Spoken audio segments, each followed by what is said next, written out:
Sir, ಈಗ ಈ ಮೇಕೆದಾಟು ವಿಚಾರಕ್ಕೆ ಈಗಾಗಲೇ ಹೇಳಿದ್ರಿ. ಇನ್ಫ್ಯಾಕ್ಟ್ ಕಾಂಗ್ರೆಸ್ ಸರ್ಕಾರ ವಿರೋಧ ಮಾಡ್ತಾ ಇಲ್ಲ, ಅಥವಾ ನಮ್ಮ ನೀರು ನಮ್ಮ ನಿಲುವು, ನಿಮ್ಮ ಪ್ರಶ್ನೆ ನನಗೆ ಅರ್ಥ ಆಯ್ತು. ಭಾರತೀಯ ಜನತಾ ಪಾರ್ಟಿ ನಿಲುವು ಅನ್ನೋದಕ್ಕಿಂತ ಹೆಚ್ಚಾಗಿ ರಾಜ್ಯದ ಮಾನ್ಯ ಉಪಮುಖ್ಯಮಂತ್ರಿಗಳು ಕಳೆದ ವಿಧಾನಸಭಾ ಚುನಾವಣೆಯಲ್ಲಿ ಮೇಕೆದಾಟು ಹಿಡ್ಕೊಂಡು ಯಾವ ರೀತಿ ಪಾದಯಾತ್ರೆ ಮಾಡಿದ್ರು, ಬೆವರು ಸುರಿಸಿದ್ರು ಎಲ್ಲವೂ ಕೂಡ ಗೊತ್ತಿದೆ ರಾಜ್ಯದ ಜನತೆಗೆ. ಇವತ್ತು ಬೆವರು ಸುರಿಸಿ ಪಾದಯಾತ್ರೆ ಮಾಡಿ ಅಧಿಕಾರಕ್ಕೆ ಬಂದಿರತಕ್ಕಂಥ ಕಾಂಗ್ರೆಸ್ ಪಕ್ಷ, ಕಾಂಗ್ರೆಸ್ ಸರ್ಕಾರ, ಆ ಪಕ್ಷದ ಮುಖಂಡದಕ್ಕೂ ಉತ್ತರವನ್ನು ನೀಡಬೇಕು. ಇವತ್ತು ಅವರ INDA ಪಾರ್ಟ್ನರ್ ಇವತ್ತು ಈ ರೀತಿ ನಿಲುವು ತೆಗೆದುಕೊಂಡಾಗ ಅವರ ಒಂದು ನಿಲುವೇನು ಅನ್ನೋದನ್ನ ಸ್ಪಷ್ಟಪಡಿಸಬೇಕು. ರಾಜ್ಯದ ಜನತೆಗೆ ಉತ್ತರ ನೀಡಬೇಕಾಗಿರ್ತಕ್ಕಂಥದ್ದು ರಾಜ್ಯದ ಕಾಂಗ್ರೆಸ್ ಸರ್ಕಾರ, ಕಾಂಗ್ರೆಸ್ ಪಕ್ಷದವ್ರು ಉತ್ತರ ಕೊಡ್ಬೇಕು, ನಾವಲ್ಲ. ಎಸ್ ಸರ್, ನೆಕ್ಸ್ಟ್ ಮಾಡ್ತೀನಿ ಅಂತ ಹೇಳ್ತಾರೆ. ಆ ಕಾರಣಕ್ಕೋಸ್ಕರ ಅಲ್ಲಿನ ಬಿಜೆಪಿ ವಿರೋಧಿಸ್ತಾ ಇದೆ. ರಾಜ್ಯದ ಹಿತಾಸಕ್ತಿ ಏನು ಅಂತ? ರಾಜ್ಯದ ಭಾರತೀಯ ಜನತಾ ಪಾರ್ಟಿ ಅಥವಾ ನಮ್ಮ ಪಕ್ಷ ನಿರ್ಧಾರ ಸ್ಪಷ್ಟವಾಗಿದೆ. ರಾಜ್ಯದ ಹಿತಾಸಕ್ತಿಯನ್ನ ಬಲಿ ಕೊಡ್ತಕ್ಕಂಥ ಪ್ರಶ್ನೆನೇ ಇಲ್ಲ. ನಾವು ಕಾಂಗ್ರೆಸ್ ರೀತಿ ಪುಕ್ಷಟೆ ಭಾಷಣ ಮಾಡ್ತಕ್ಕಂಥದ್ದಲ್ಲ. ನಮ್ಮ ನಿಲುವು ಸ್ಪಷ್ಟವಾಗಿದೆ. ಹಾಗಾದ್ರೆ ನಮ್ದು ಯಾವುದೇ ರೀತಿ ಗೊಂದಲ ಇಲ್ಲ.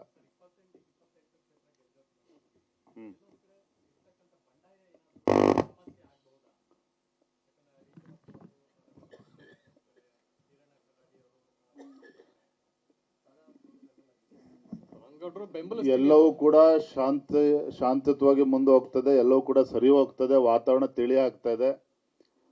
ಒಂದಂತೂ ಸ್ಪಷ್ಟ, ರಾಜ್ಯದಲ್ಲಿ 28 ಕ್ಷೇತ್ರಗಳಲ್ಲಿ ಕಾಂಗ್ರೆಸ್ ಪಕ್ಷದವರು ಯಾವುದೇ ಕ್ಷೇತ್ರದಲ್ಲಿ ನಾವು ಗೆದ್ದೇ ಗೆಲ್ತೀವಿ ಅಂತಕ್ಕಂಥ ಯಾವುದೇ ಕ್ಷೇತ್ರದ ಕಾಂಗ್ರೆಸ್ ಪಕ್ಷಕ್ಕೆ ಉಳ್ಕೊಂಡಿಲ್ಲ.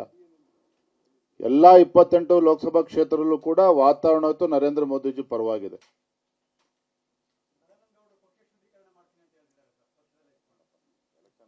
ಎಲ್ಲವೂ ಸರಿ ಹೋಗಿದೆ, ತಿಳಿಯಾಗಿದೆ.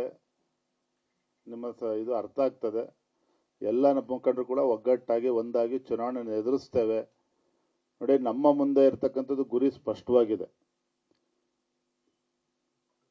ಕರ್ನಾಟಕ ಬಿಜೆಪಿ, ರಾಜ್ಯ ಬಿಜೆಪಿ ಏನಿದೆ ಇವತ್ತು, ಕರ್ನಾಟಕ ಅಂತಕ್ಕಂಥ ದಕ್ಷಿಣ ಭಾರತದಲ್ಲಿ ಇವತ್ತು ನಮ್ಮ ಹೆಬ್ಬಾಗ್ಲಿ ಇವತ್ತು ಬಿಜೆಪಿಗೆ.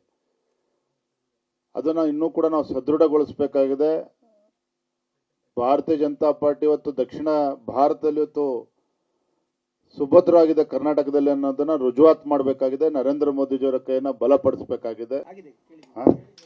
ಸರ್, ಈಗ ಈ ಮೇಕೆದಾಟು ವಿಚಾರಕ್ಕೆ ಈಗಾಗಲೇ ಹೇಳಿದ್ರಿ. ಇನ್ಫ್ಯಾಕ್ಟ್ ಕಾಂಗ್ರೆಸ್ ಸರ್ಕಾರ ವಿರೋಧ ಮಾಡ್ತಾ ಇಲ್ಲ, ಅಥವಾ ನಮ್ಮ ನೀರು ನಮ್ಮ ನಿಲುವು, ನಿಮ್ಮ ಪ್ರಶ್ನೆ ನನಗೆ ಅರ್ಥ ಆಯ್ತು. ಭಾರತೀಯ ಜನತಾ ಪಾರ್ಟಿ ನಿಲುವು ಅನ್ನೋದಕ್ಕಿಂತ ಹೆಚ್ಚಾಗಿ ರಾಜ್ಯದ ಮಾನ್ಯ ಉಪಮುಖ್ಯಮಂತ್ರಿಗಳು ಕಳೆದ ವಿಧಾನಸಭಾ ಚುನಾವಣೆಯಲ್ಲಿ ಮೇಕೆದಾಟು ಹಿಡ್ಕೊಂಡು ಯಾವ ರೀತಿ ಪಾದಯಾತ್ರೆ ಮಾಡಿದ್ರು, ಬೆವರು ಸುರಿಸಿದ್ರು ಎಲ್ಲವೂ ಕೂಡ ಗೊತ್ತಿದೆ ರಾಜ್ಯದ ಜನತೆಗೆ. ಅನುಕ್ಷಣದ ಸುದ್ದಿಗಳಿಗಾಗಿ ವಿಸ್ತಾರ ನ್ಯೂಸ್ ಯೂಟ್ಯೂಬ್ ಚಾನೆಲ್ ಸಬ್ಸ್ಕ್ರೈಬ್ ಮಾಡಿ. ಹೊಸ ಸುದ್ದಿಗಳ ನೋಟಿಫಿಕೇಶನ್ಗಾಗಿ ಬೆಲ್ ಐಕಾನ್ ಕ್ಲಿಕ್ ಮಾಡಿ. ಲೇಟೆಸ್ಟ್ ಅಪ್ಡೇಟ್ಸ್ಗಾಗಿ www.vistaranews.com ವೆಬ್ಸೈಟ್ಗೆ ವಿಸಿಟ್ ಮಾಡಿ. ಅಂಗೈಯಲ್ಲೇ ಜಗತ್ತಿನ ಸುದ್ದಿ ತಿಳಿಯಲು ವಿಸ್ತಾರ ನ್ಯೂಸ್ ಕನ್ನಡ ಆಪ್ ಡೌನ್ಲೋಡ್ ಮಾಡಿ.